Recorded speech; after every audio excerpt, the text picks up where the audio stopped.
कार्यसूची के दूसरे उदाहरण के तौर पर अब हम लेंगे विद्यालय में होने वाले वार्षिक उत्सव के संबंध में होने वाली बैठक की कार्यसूची। विद्यालय में होने वाले वार्षिक उत्सव के संबंध में होने वाली बैठक की कार्यसूची। अब इस कार्यसूची को बनाने के लिए जैसे कि एक कार्यसूची जो मैंने परीक्षा समिति की बैठक की बनवाई है उसी की ही तरह फिर से बनाएंगे। सबसे पहले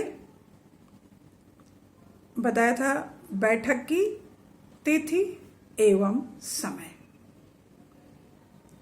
किस तिथि में बैठक होनी है और किस समय पर होनी है। तो सर्वप्रथम सबसे पहले बिंदु के रूप में लिखते हैं बैठक की तिथि एवं समय। फिर दूसरा बिंदु आता है स्थान, कि बैठक किस जगह पर संपन्न होगी। विद्यालय सभागार में स्थान लिख दिया। इसके बाद अब तीसरी हेडिंग आती है कार्यसूची। जो बैठक की तिथि एवं समय है, जो स्थान है, जो कार्यसूची, ये बाईं तरफ एक सीध में लिखेंगे और उसके आगे ही उससे संबंधित कार्य योजनाओं को लिखते जाएंगे।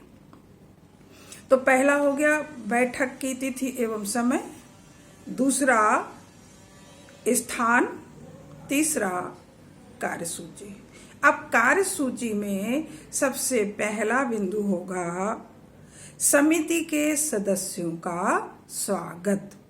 अब विद्यालय के वार्षिक उत्सव की बैठक में जिन सदस्यों को बुलाया गया है मीटिंग के लिए, तो सबसे पहले उन समिति के सदस्यों का स्वागत। दूसरे नंबर पर पिछली बैठक के कार्यवृत्त की संपुष्टि। पिछली जो बैठक हुई होगी किसी भी संबंध में हो सकती है, वो उसका जो कार्यवृत्त रहा है उसकी पुष्टि, कि सभी का क्रियान्वयन हुआ, नहीं हुआ तो क्या आगे ले जाया जाएगा। फिर तीसरा विचार बिंदु आता है वार्षिक उत्सव के कार्यक्रम की तारीख एवं समय तय करने पर विचार, क्योंकि कब संपन्न होना है, किस समय कराया जाना है, उसमें कैसी स्थितियां रहेंगी, इस सब पर विचार करेंगे। तो तीसरे नंबर पर वार्षिक उत्सव की तारीख एवं समय सुनिश्चित करने पर विचार विमर्श। फिर चौथा नंबर कार्यक्रम की तैयारी संबंधी कार्य योजना पर चर्चा।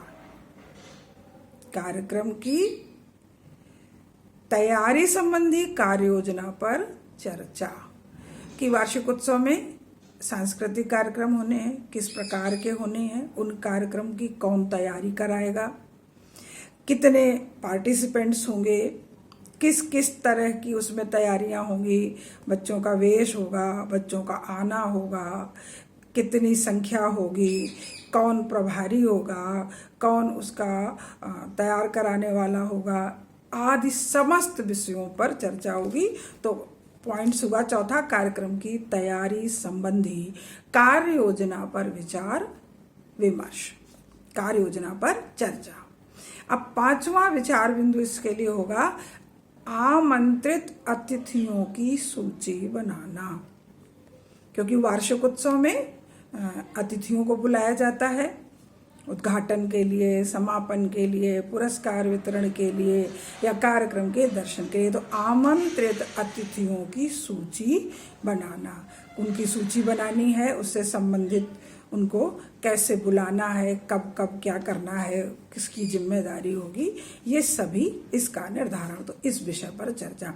इसके बाद छठा पॉइंट होगा जलपान के आयोजन एवं खर्च पर विचार।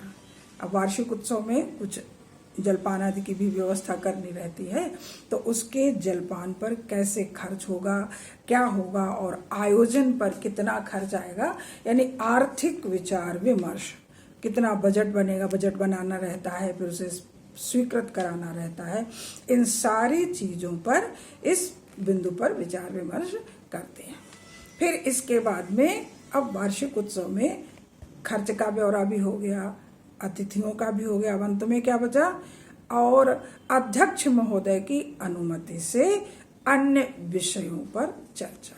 अब अगर कोई अन्य विषय इसमें लिया जाएगा तो उसमें भी अध्यक्ष महोदय की अनुमति से ही वह चर्चा का विषय होगा। फिर सबसे अंत में इसमें भी फिर धन्यवाद ज्ञापन, आए हुए अतिथि, आए हुए समिति के सदस्य जो भी हैं सबका धन्यवाद ज्ञापित करते हैं। ये हमारी बैठक की सुसंस्कृत परंपरा होती है किसी भी बैठक की। और उसके बाद में हस्ताक्षर जिस समिति के द्वारा विद्यालय की बुलाया जा रहा, वार्षिक उत्सव की भी समिति होती है, तो वार्षिक उत्सव प्रभारी के द्वारा मान लीजिए इस बैठक को आहूत किया गया है, बुलाया गया है, तो वार्षिक उत्सव के प्रभारी का हस्ताक्षर होगा। और इस प्रकार से यह एक कार्यसूची, यह एक एजेंडा, यह एक पत्र, बैठक का बुलावा पत्र हम उसे कह सकते हैं, जिसे साहित्यिक संसदीय भाषा में कार्यसूची कहते हैं। तो यह समिति के सदस्यों को भेजा जाता है।